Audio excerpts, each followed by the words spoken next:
Well, Alliance Ministries, I heard about it from a number of people, but I've known Don a long time. I actually knew the family, and Steve Ankenbrand, his brother, I've known for 25 years.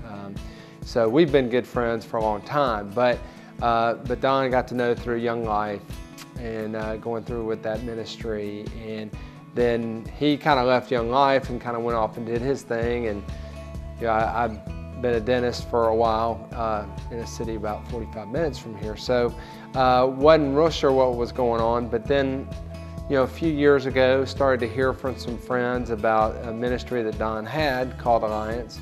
And so I kept meaning to kind of get in touch with Don about that, but just in the last year really have been able to reestablish contact with him and start to talk to him about the ministry that he has and how it's really impacted me and my wife's life and our spiritual life because of what they've been able to do, and also through the 210 Project, the book.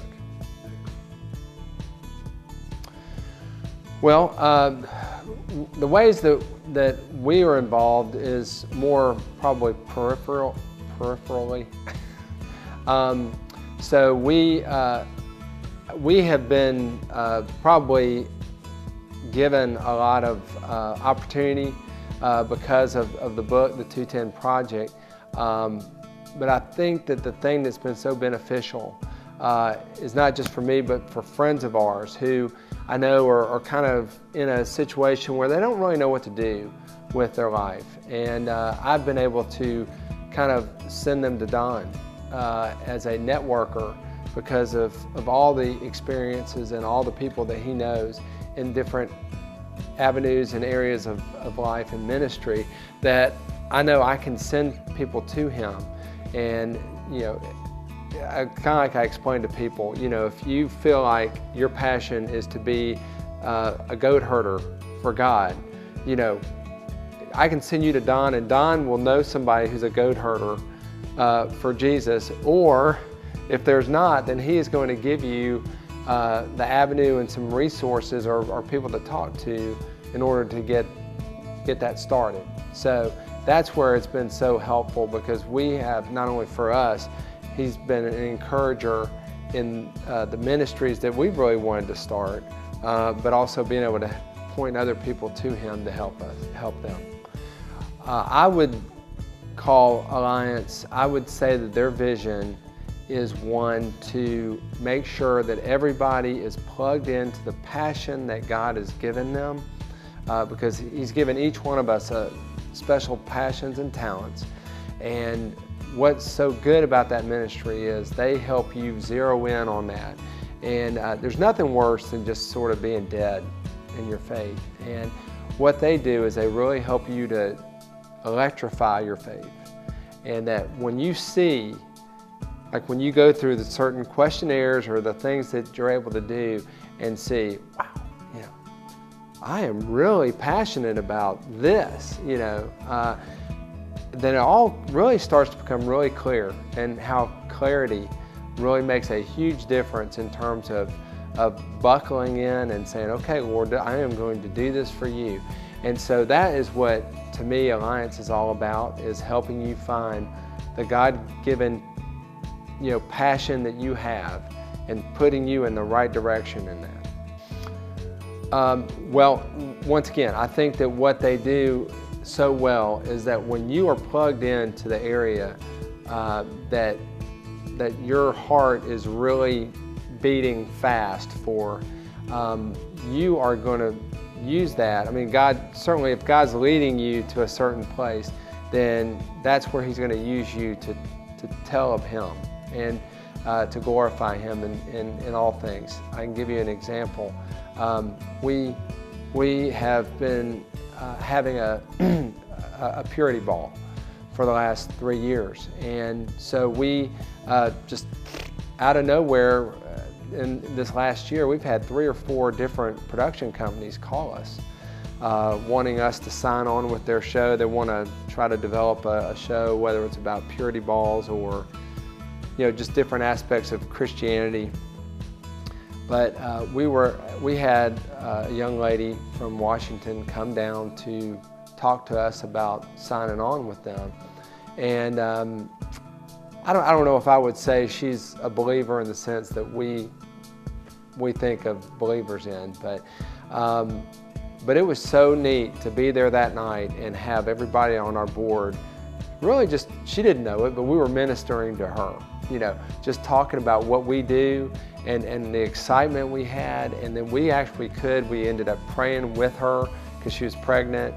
And those type of things are what I think the 210 Project is so awesome about. Is, like I said, when you're plugged into what you're passionate about, and I think every one of us agreed, we don't care if this TV show ever works out. We feel like this has been a mission field that we could share with her. And that, in essence, is exactly what Alliance Ministry is all about. Well, I believe, first off, I think that the 210 Project is a great book because it talks so much about the good works that God has ordained for us to do.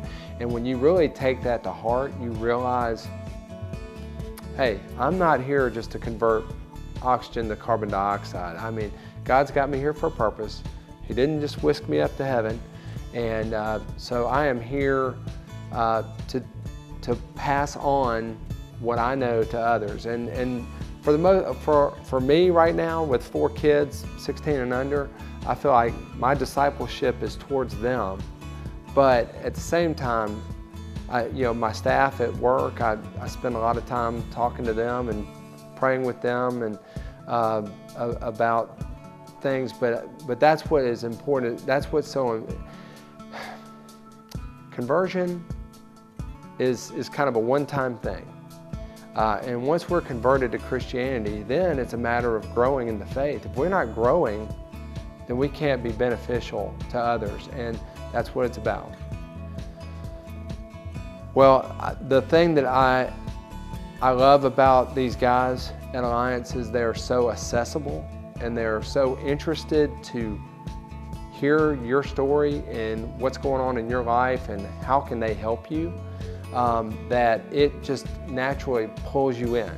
And so you want to be part of their ministry and what they're doing because they get so interested in you. And it's not just leave your number and I'll get back to you type thing. I mean, they really want to meet with you and talk about what God's given you a vision for.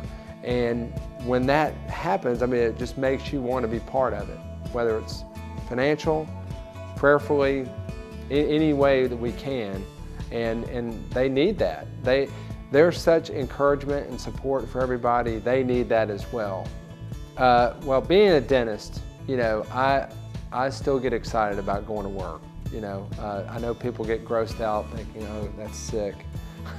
But I really do enjoy doing that. So I do have a passion for dentistry. But I do have a passion for teaching. That's one thing that I kind of knew I liked it, but I didn't realize how much I really love that. And so I get so excited when I can read, whether it's the Word or a Christian book or even just a truth that is just really, really good, and to be able to pass that on to others and try to teach them something that I've learned, that means so much to me, and it's so gratifying. It's like a guy was saying that we need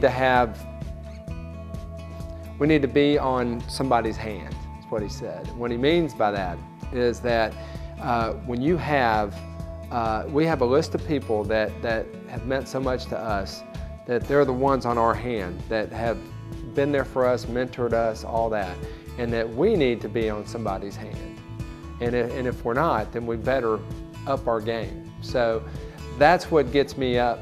That's what encourages and fires me up.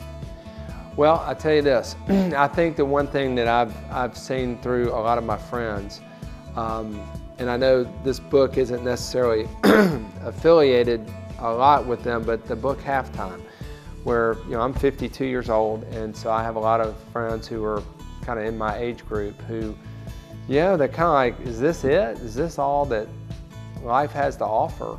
And they've kind of realized they've run the last 30 years of their life just trying to get ahead, and now that they're ahead, there's not really anything there. And that they realize now, hey, my life needs to count for the Lord and for, you know, the purposes of heaven, not just trying to have a huge bank account. And so I think that's what has really brought in a lot of folks into Alliance, and to really listen to what Don has to say, because he's lived it, and now he can pass that on to these folks, and they in turn see his vision and use that in our community. And so when you see things like the surveys and things in the 210 project, those things make you excited about getting up in the morning and wanting to go out and do. I know what I was going to say. Just took me 5 minutes to ramble on. You know, it's funny, you can listen to sermons, 30 years worth of sermons, and not remember any of them. But there's one that I remember at a retreat I went to. Like I said, it had to be back in 1989, but it was a pastor from Texas, and he was talking about it was basically, you know, do what you can do, and do it now. If you know of a ministry that we need to know about, please give us a call, 888-641-8606, or take a look at our website, revelationstv.org.